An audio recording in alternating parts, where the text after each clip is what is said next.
Hello everyone, welcome to my channel Sahu academy. This is Anshu. कैसे हैं आप सभी। तो इस वीडियो में हम स्टार्ट कर रहे हैं डेप्रिसिएशन। फर्स्ट जो हमारी यूनिट है वो अब कंप्लीट हो चुके हैं, आगे बढ़ चुके हैं हम सेकंड यूनिट में। सेकंड यूनिट में बहुत छोटी यूनिट है, दो हमारे इसमें टॉपिक है। पहला डेप्रिसिएशन है, देन उसके बाद हमारा इन्वेंट्री वैल्यूएशन है। तो सबसे पहले स्टार्ट कर रहे हैं डेप्रिसिएशन। तो डेप्रिसिएशन क्या होता है? Depreciation refers to the process of allocating the cost of tangible assets over its useful life.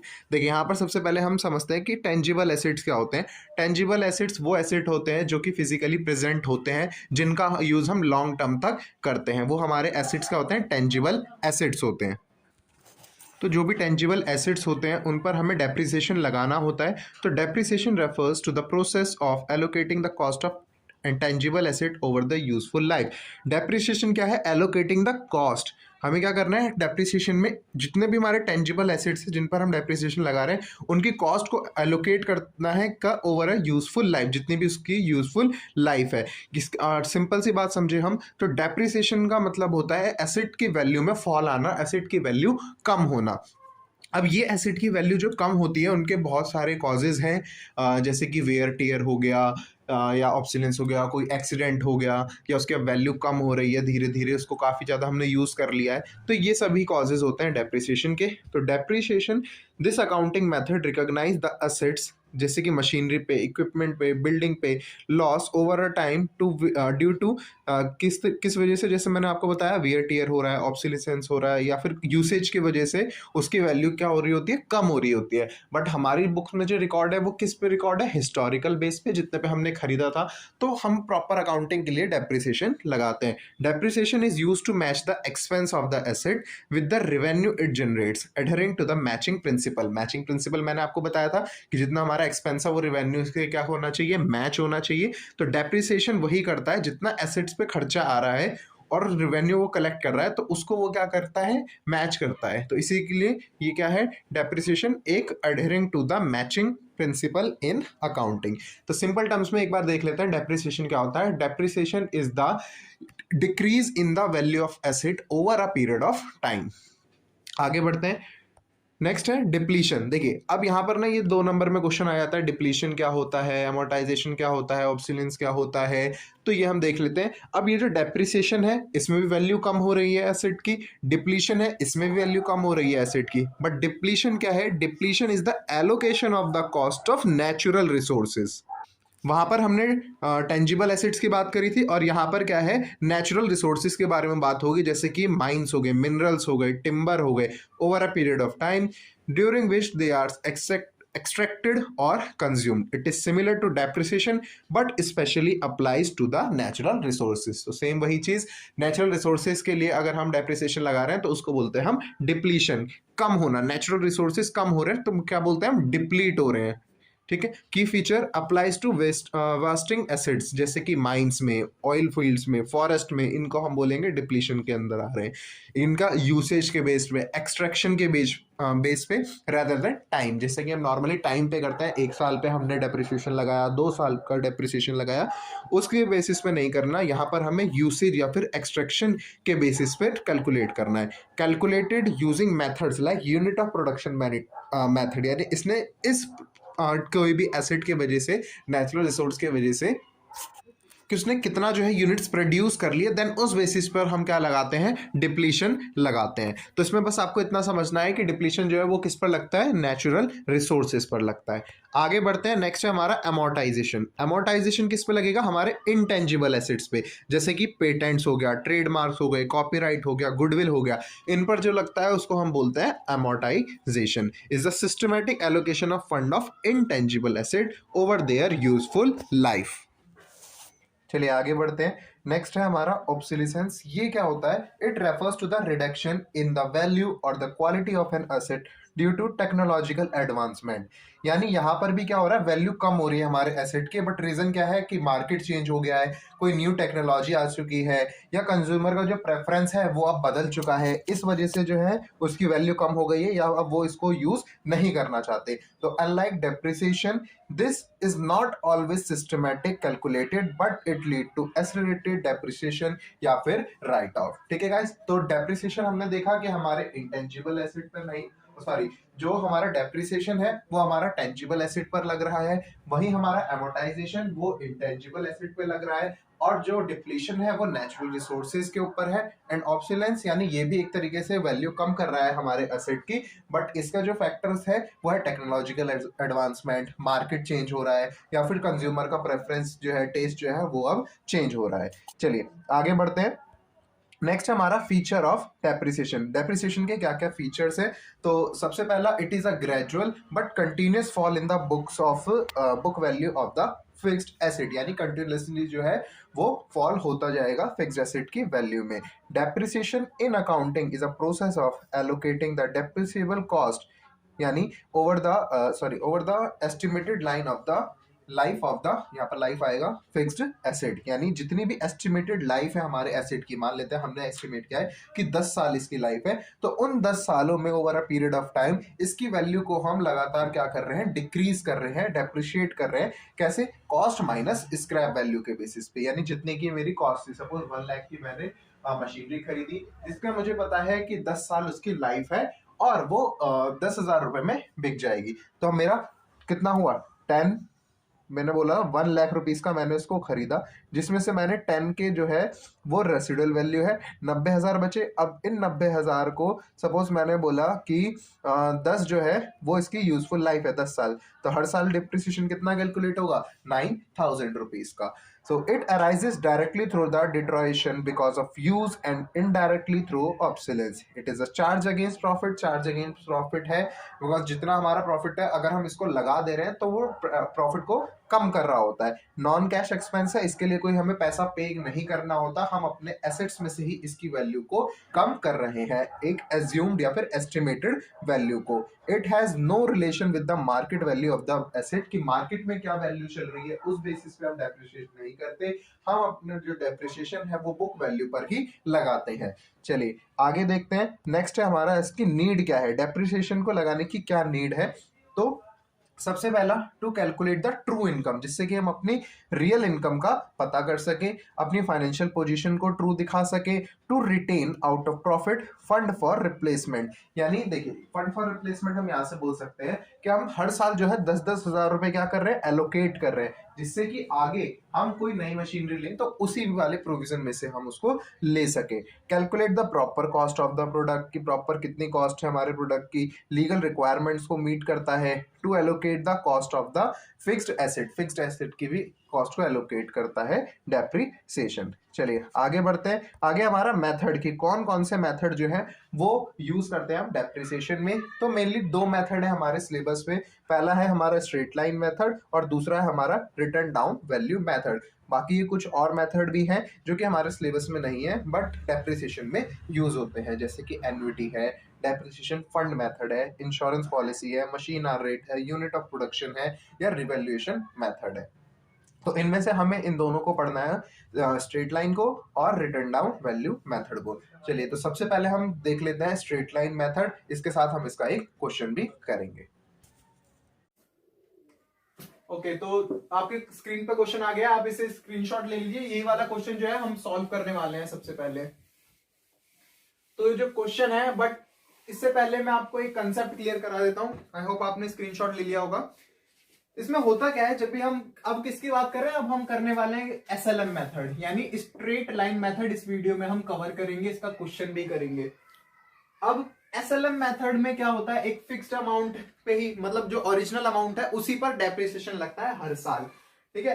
अब कई जगह आपको क्या है, क्वेश्चंस में ऐसे दिया होगा, आपको डेप्रिसिएशन का अमाउंट निकालना पड़ेगा, आपको पूरा नहीं दिया होगा कि हमेशा की @10% है आप निकालें, ठीक है। कभी कभी आपको खुद डेप्रिसिएशन निकालना होगा, तो उसके लिए एक फॉर्मूला है, आपको फॉर्मूला ये लर्न कर लेना पड़ेगा, ठीक है।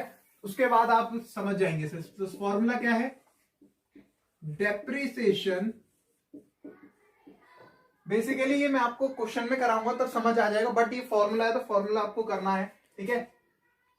इस पर एक 2 नंबर का क्वेश्चन भी आया था। कॉस्ट, यानी कॉस्ट किसकी, फिक्स्ड एसेट की, minus estimated scrap value, estimated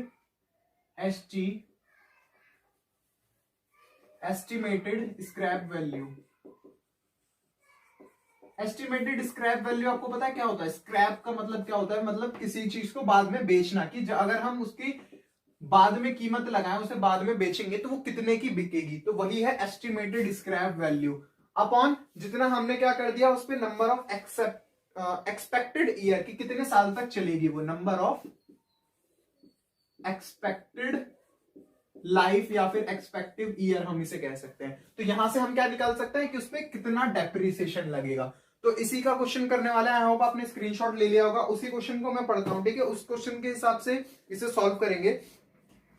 अब यहां पर आपको करना क्या है, क्वेश्चन आपको दिया है A firm bought a machinery for 1,80,000। अब जो जो दिया उसे सीधा लिखते रहेंगे। एक फर्म है जिसने मशीनरी खरीदी है, डेट आपको दी हुई है, कब खरीदी है?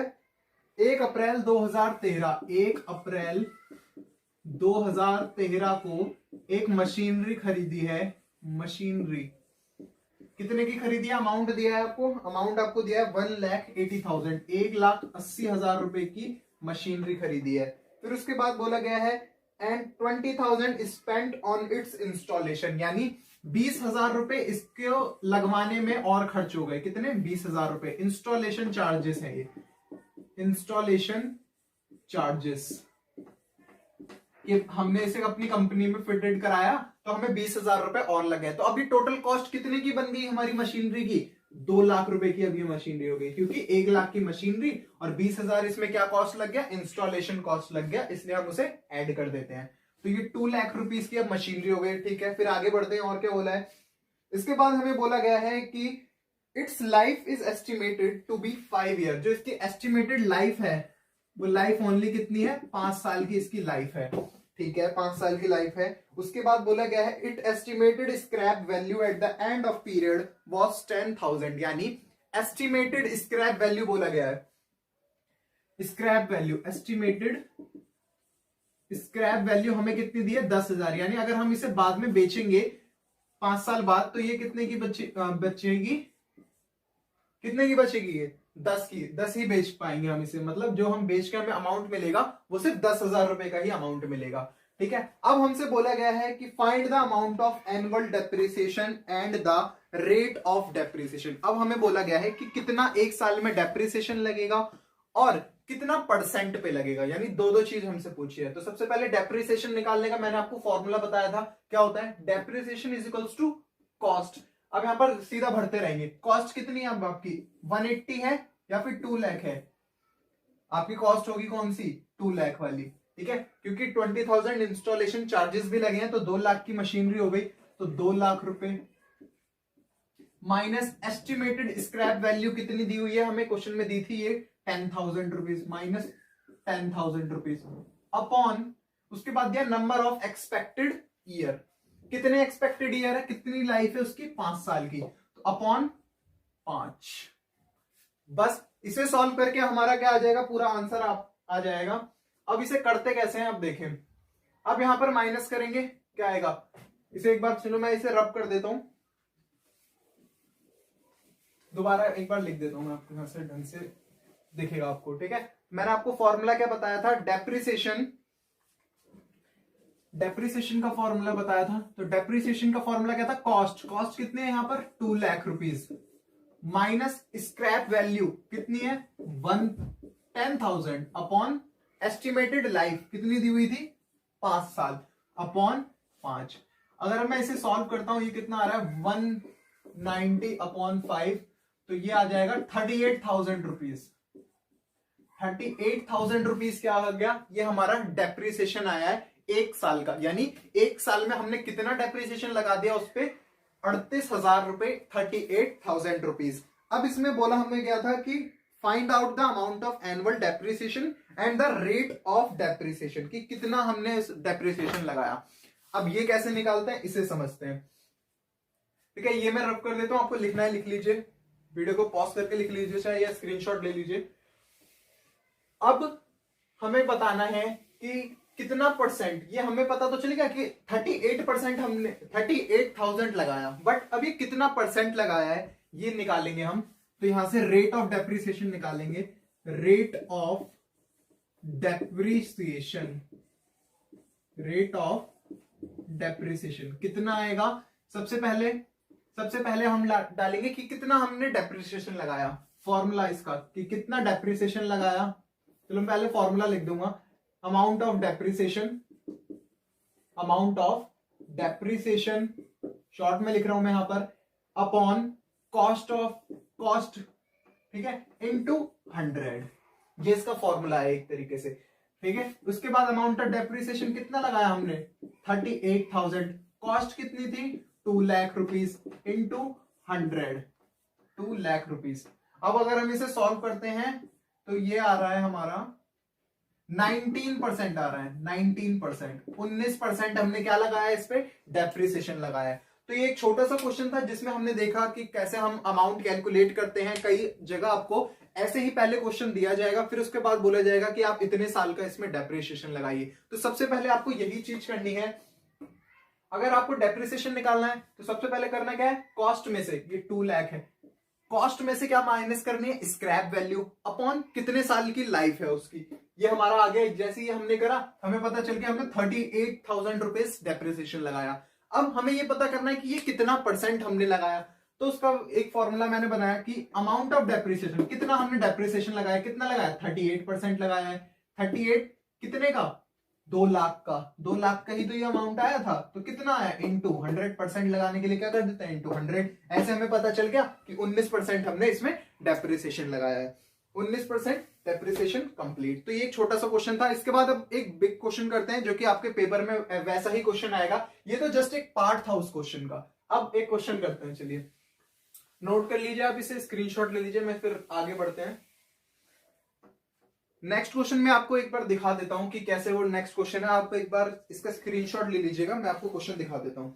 ये रहा क्वेश्चन, आप इसका स्क्रीनशॉट ले लीजिए। अब इस क्वेश्चन को एक बार पढ़ते हैं। बोला क्या है, Ram brothers purchased a machinery on 1 अक्टूबर 2012। ठीक है, तो चलिए अब इसके साथ साथ हम क्वेश्चन करते रहेंगे, जैसे जैसे हम पढ़ेंगे उसके साथ साथ क्वेश्चन करते रहेंगे। आई होप आपने स्क्रीनशॉट ले लिया होगा, रब कर देता हूं मैं इसे। अब क्या करेंगे, क्वेश्चन स्टार्ट करेंगे। अब आपको बिल्कुल ध्यान से समझना है क्वेश्चन को, तभी आप इसकी क्वेश्चंस की प्रैक्टिस भी कर पाओगे। तो क्वेश्चंस आपको बहुत ध्यान से समझने हैं, ये वाले जो मैं करा रहा हूं आपके लिए काफी ज्यादा इंपॉर्टेंट ये होने वाला है। चाहे आप कोई सा भी कोर्स कर रहे हो, बीकॉम ऑनर, जिसमें भी डेप्रिसिएशन आपका आता है, चाहे आप कोई सी यूनिवर्सिटी से कर रहे हो, डीयू से या इग्नू से, कहीं पर भी डेप्रिसिएशन आता है, इसके लिए ये स्पेशल क्लास है ये, जिसमें मैं आपको ये करा रहा हूं एसएलएम मेथड। तो एसएलएम मेथड का मैंने आपको क्वेश्चन दिया, तो क्वेश्चन एक बार पढ़ते हैं कि Ram brothers purchased a machinery on 1 अक्टूबर 2012। अब जो आते हैं, अब जो हमें इंफॉर्मेशन मिल रही है उसे एक जगह हम क्या करेंगे, लिखते रहेंगे। ठीक है, मैं यहां पर बना देता हूं, मैं यहां पर सारी इंफॉर्मेशन लिखूंगा। 1 अक्टूबर 2000 कितना है, 12, 2012 को क्या करा, मशीनरी परचेज करी।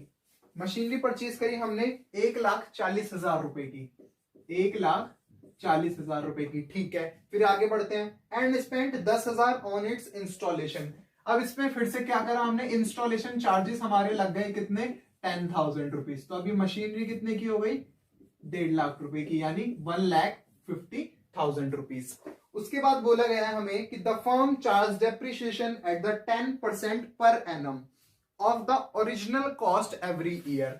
अब देखो, फर्म जो भी ये फर्म है वो कितना, 10% पर एनम डेप्रिसिएशन लगाती है, यानी हर साल 10% डेप्रिसिएशन लगाती है। अब किस मेथड से लगाना है ये हमें बोला गया है, ऑफ द ओरिजिनल कॉस्ट। ठीक है, ओरिजिनल कॉस्ट यानी एसएलएम मेथड से ही हमें लगाना है, एसएलएम मेथड से लगाना है, यानी ओरिजिनल कॉस्ट मेथड से ही लगाना है। देखा आपने यहां पर कहीं भी एसएलएम नहीं दिया था, बट दूसरा आपको नाम भी याद रखना है कि कौन सा नाम किससे रिलेटेड है। ठीक है, अब यहां पर ओरिजिनल कॉस्ट आ गई। अब क्या करना है, हमें डेप्रिसिएशन लगाना है। फिर उसके बाद देखते हैं, the books are closed on 31 March every year. हर 31 मार्च को बुक जो है वो क्लोज होती है। ठीक है, 31 मार्च को क्लोज होती है। उसके बाद हमें बोला गया हमें बनाना है machinery account and the depreciation account for the 3 years, यानी 3 साल का हमें डेप्रिसिएशन अकाउंट और मशीनरी अकाउंट बनाना है 3 साल का। तो चलिए बनाते हैं, क्वेश्चन को शुरू करते हैं। मशीनरी अकाउंट बनाना है तो सबसे पहले मशीनरी अकाउंट पर आते हैं। मशीनरी अकाउंट कैसे बनाते हैं आपको ये देखना है। सबसे पहले लिखेंगे मशीनरी, जैसे लेजर बनाते थे सेम वही अकाउंट ही होता है, ठीक है। यहां पर मैंने बनाया, यहां डेबिट और यहां क्रेडिट,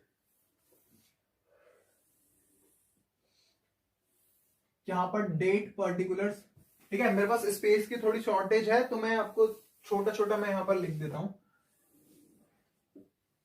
ये पर्टिकुलर्स का, ये डेट का, अमाउंट, पर्टिकुलर्स, ठीक है। ये हमारा बनेगा डेप्रिसिएशन का अकाउंट, ठीक है। सबसे पहले यहां डालते हैं हम डेट, फिर पर्टिकुलर्स, उसके बाद यहां पर आती है अमाउंट, सेम डेट, पर्टिकुलर्स और अमाउंट, ठीक है। पूरा क्वेश्चन करेंगे, ध्यान से समझना है आपको कि कैसे कैसे क्वेश्चंस में कहा है, उसी हिसाब से हमें करना है, ठीक है। अब आपको करना क्या है, सिंपल एंट्रीज सोचनी है, जर्नल एंट्रीज। अब सबसे पहले उसने बोला 1 अक्टूबर 2012 को हमने मशीनरी परचेज करी 1,40,000 और इंस्टॉलेशन उसमें लगाया 10,000 रुपए का, यानी हमारे पास मशीनरी आई, मशीनरी अकाउंट में काम करेंगे। तो हमने मशीनरी खरीदी, ठीक है, मशीनरी खरीदी तो इसे डेबिट साइड में लिखना है आपको, ठीक है। यहां पर डेट डालेंगे कितनी, 1 अक्टूबर 2012, यहां पर ऐसे आपको डेट डालनी है। फिर उसके बाद लिखना है आपको टू बैंक, अभी टू बैंक क्यों लिखा ये भी मैं आपको समझाऊंगा। टू बैंक कितना, पहले मशीनरी खरीदी 1,40,000 की, तो 1,40,000, फिर उसके बाद डेट सेम ही डलेगी, यहां पर आएगा फिर से टू बैंक, ब्रैकेट में आपको लिखना क्या है, इंस्टॉलेशन चार्जेस, इंस्टॉलेशन चार्जेस कितने हैं, 10,000, 10,000। अब काफी ज्यादा क्वेश्चन आपके आ रहा होगा कि हमने टू बैंक ही क्यों लिखा, कैश क्यों नहीं लिखा। आप कैश भी लिख सकते हो, बैंक भी लिख सकते हो। अब इसका लॉजिक समझते हैं कि कैश और बैंक लिखते क्यों हैं। सबसे पहले ऐसे समझते हैं, जब हम मशीनरी परचेज करते हैं तो उसकी एंट्री क्या बनाते हैं, हम एंट्री हम क्या बनाते हैं हमेशा, machinery account debit, machinery account debit to cash या फिर टू बैंक अकाउंट, ठीक है। तो वही चीज हमने सेम चीज करी है। अब मशीनरी अकाउंट हम क्या बना रहे हैं अभी, मशीनरी अकाउंट, तो ये रहा मशीनरी अकाउंट। मशीनरी अकाउंट क्या हो रहा है, डेबिट, तो मशीनरी अकाउंट के डेबिट में क्या आएगा, यहां पर टू कैश, तो यहां हमने लिख दिया टू कैश या फिर टू बैंक, आप कुछ भी लिख सकते हैं, ठीक है। तो इसलिए हमने टू बैंक और टू कैश को डेबिट साइड लिखा। अब जाते हैं दूसरी साइड। अब हमें बोला है कि लास्ट में हमें डेप्रिसिएशन लगाना है, लास्ट में यानी साल के आखिरी दिन में। तो साल का आखिरी दिन इसने बताया था 31 मार्च, तो चलिए आ जाते हैं 31 मार्च पे। 31 मार्च 2013 ही आएगा, ठीक है, 12 के बाद 13। अब हमें यहां पर क्या करना है, डेप्रिसिएशन लगाना है, तो डेप्रिसिएशन लगाएंगे बाय, डेप्रिसिएशन लगा लिया इसलिए बाय डेप्रिसिएशन, मैं शॉर्ट में लिख रहा हूं, आपको पूरा लिखना है, बाय डेप्रिसिएशन। अब यहां पर कितना डेप्रिसिएशन लेगा इसे हम समझते हैं। कॉस्ट कितनी थी, 1,50,000, कॉस्ट 1,50,000 है, 40,000 नहीं है, तो 1,50,000 पे कितना बोला गया है, 10% बोला गया, तो इसका 10%, ओके। अब 10% इसका निकाल देंगे। क्या ये सही कर रहा हूं मैं, आपको बताना है सही कर रहा हूं मैं, ये बिल्कुल गलत है। क्यों गलत है, अब यहां हमें देखना है कि हम 1 साल का लगाते हैं डेप्रिसिएशन, इसमें बोला है, बट हमने जो मशीन खरीदी है वो बीच में, साल के बीच में खरीदी है, यानी अक्टूबर में, तो कितने महीने का डेप्रिसिएशन इसमें लगाएंगे, अक्टूबर में यूज किया, अक्टूबर, ठीक है, पूरा हमने इसे कितना यूज करा, अक्टूबर से लेके मार्च तक, यानी 6 महीने हमने यूज किया है, अक्टूबर, नवंबर, दिसंबर, जनवरी, फरवरी और मार्च, कितने महीने यूज किया, सिर्फ 6 महीने। तो इसमें डेप्रिसिएशन हम लगाएंगे 6 महीने का, इसलिए हमने यहां करा 6/12। अब इसे सॉल्व करते हैं। अब ये आएगा 7,500 रुपीज डेप्रिसिएशन आपका आया, ठीक है। अब आपको समझ आया क्यों हमने 6 साल का लगाया, क्योंकि हमने बीच में खरीदी है, 31 यानी 1 अक्टूबर को खरीदी, यानी सिर्फ 6 महीने हमने उसे यूज किया था, इसलिए हम 6 महीने का डेप्रिसिएशन लगाएंगे। बस अब करना क्या है, दोनों साइड का टोटल करना है आपको। दोनों साइड का टोटल कौन सा बड़ा है, ये वाला बड़ा है, साफ दिख रहा है हमें, कितना, 1,50,000, यहां भी करेंगे कितना, 1,50,000। अब बैलेंस देखेंगे कहां बच रहा है, बैलेंस बच रहा है यहां पर, ये भी साल के आखिरी दिन ही बचेगा, यानी यही वाली डेट आएगी, बाय बैलेंस सीडी, कितना बैलेंस आया, ये यहां पर बैलेंस आ जाएगा। अब ये जो बैलेंस आया है इससे आपको करना क्या है, नेक्स्ट ईयर दोबारा फॉरवर्ड करना है, देन हम फिर से निकालेंगे कितना, 10% पर एनएम के हिसाब से, ठीक है। अब आपको करना क्या है, इसका पहले बैलेंस निकाल लेते हैं, कितना है, 1,42,500 यानी 1,42,500 ये बैलेंस आया। अब ये बैलेंस अगली साल यानी 31 मार्च 2013 के बाद क्या आएगा, 1 अप्रैल 2013। तो अब आ जाते हैं 1 अप्रैल 2013 पर। यहां पर क्या था, कैरिड डाउन, तो यहां पर क्या हो जाएगा, बाय बैलेंस ब्रॉड डाउन, तो बैलेंस ब्रॉड डाउन कितना, 142,500, ठीक है, ये हो गया हमारा। अब हमें करना क्या है, सेम चीज,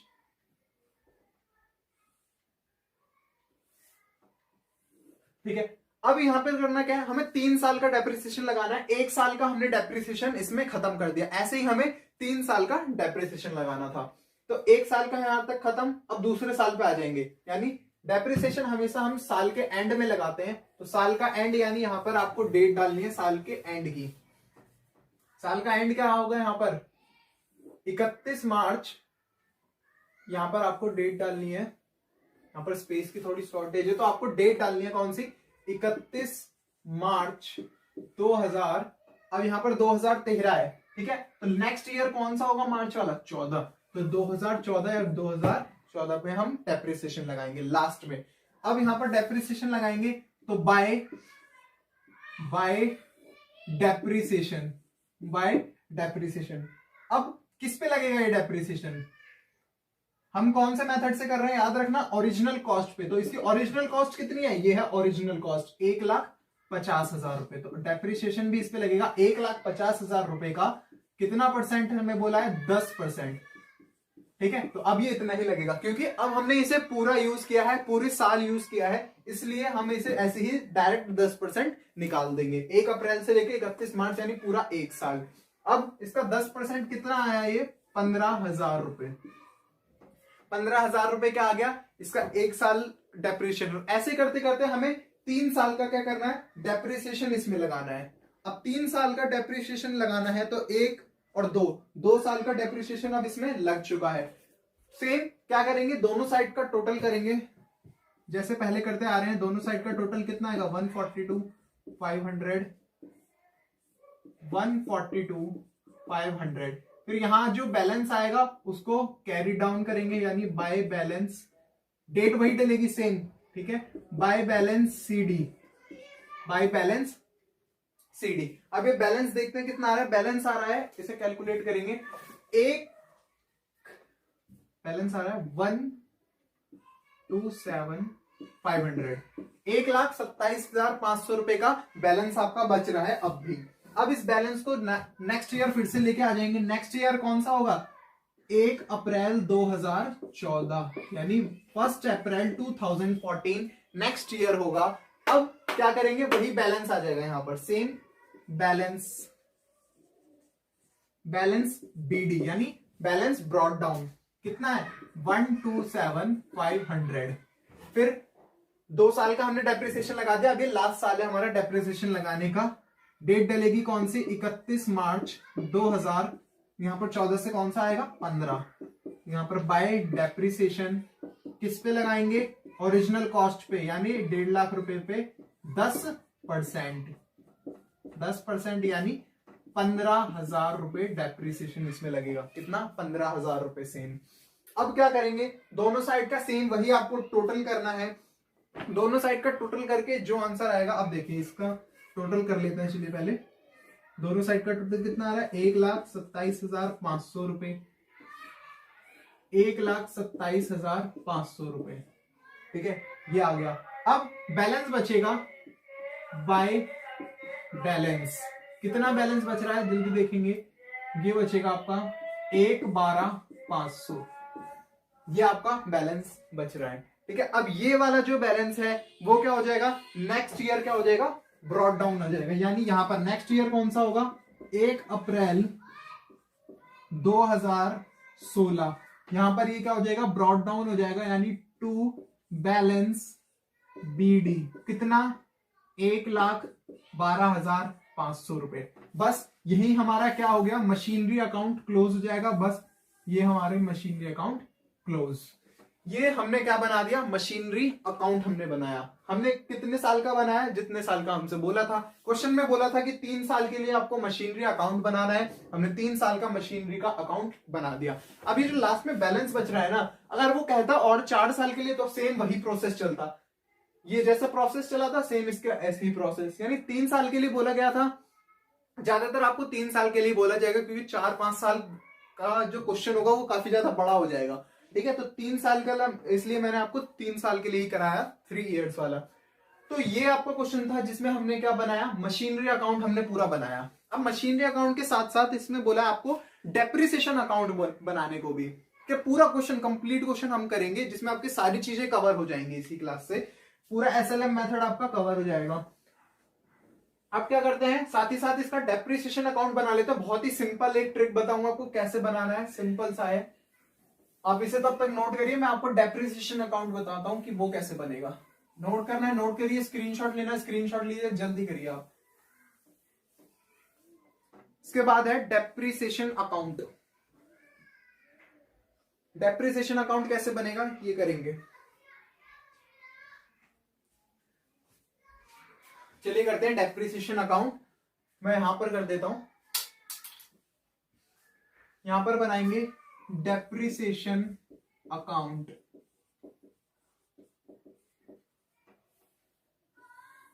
यहां पर डेबिट और इधर क्रेडिट।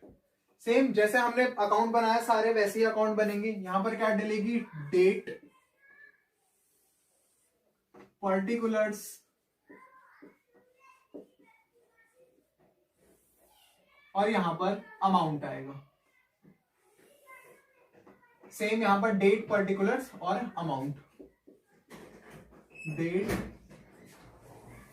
पर्टिकुलर्स और यहां पर अमाउंट आएगा। ठीक है, फिर चलते हैं किस पर। अब आपको करना कैसे ये मैं बताऊंगा आपको, शायद आपको पता भी होगा ये। अब ये देखना है डेप्रिसिएशन अकाउंट कहां कहां पर है। सबसे पहले देखेंगे कहां कहां हमने, इस वाले अकाउंट से ही बनाएंगे हम क्योंकि इसी वाले अकाउंट से रिलेटेड है। तो डेप्रिसिएशन अकाउंट एक बार कहां है, मशीनरी, कितना है 7,500 रुपए। डेप्रिसिएशन अकाउंट कहां पर लिखा हुआ है, क्रेडिट साइड में लिखा हुआ है। ठीक है, तो अब ये मशीनरी के क्रेडिट में लिखा हुआ है, तो अपने अकाउंट में यानी डेप्रिसिएशन अकाउंट में कहां लिखा जाएगा, इसका उल्टा यानी डेबिट साइड में। तो हम यहां पर लिख देंगे, डेट वही डालनी है आपको, कौन सी, ये वाली डेट 31 मार्च 2000 कितना है 13 बाय 2 कहां से आ रहे हैं, हम मशीनरी अकाउंट से आ रहे हैं। तो 2 मशीनरी, कितना अमाउंट है 7,500 रुपए।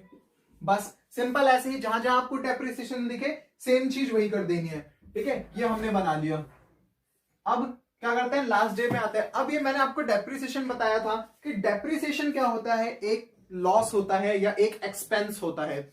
और फाइनल अकाउंट जैसे कि हम पढ़ चुके हैं, मैंने आपको बताया था कि जो प्रॉफिट एंड लॉस अकाउंट हम बनाते हैं, डेप्रिसिएशन उसी का एक पार्ट होता है, जो कि हम कहां लिखते थे, प्रॉफिट एंड लॉस अकाउंट के डेबिट साइड में हम लिखते थे। तो सेम इसे कहां ट्रांसफर कर देंगे हम, प्रॉफिट एंड लॉस अकाउंट में ट्रांसफर कर देंगे। कितना, जितना ये है, यानी 7,500 रुपए। अब क्या हुआ, दोनों साइड का टोटल बराबर आ गया, दोनों साइड का टोटल सेम आ गया। डेट वही 31 मार्च 2013। ये आपको समझ आया कि डेप्रिसिएशन अकाउंट को हमने यहाँ P&L में क्यों ट्रांसफर किया है। इसीलिए ट्रांसफर किया है क्योंकि डेप्रिसिएशन अकाउंट एक लॉस है, इसको P&L में ट्रांसफर करना है हमें, जैसे कि हमने इसे पढ़ा भी हुआ है फाइनल अकाउंट में। फिर आते हैं नेक्स्ट, और डेप्रिसिएशन आपको कहां दिख रहा है, ये रहा डेप्रिसिएशन का। क्या डेट है, ये डेट है, ये वाली डेट डाल देंगे, कुछ नहीं, 31 मार्च 2014। 31 मार्च 2014 में हम आए 2014।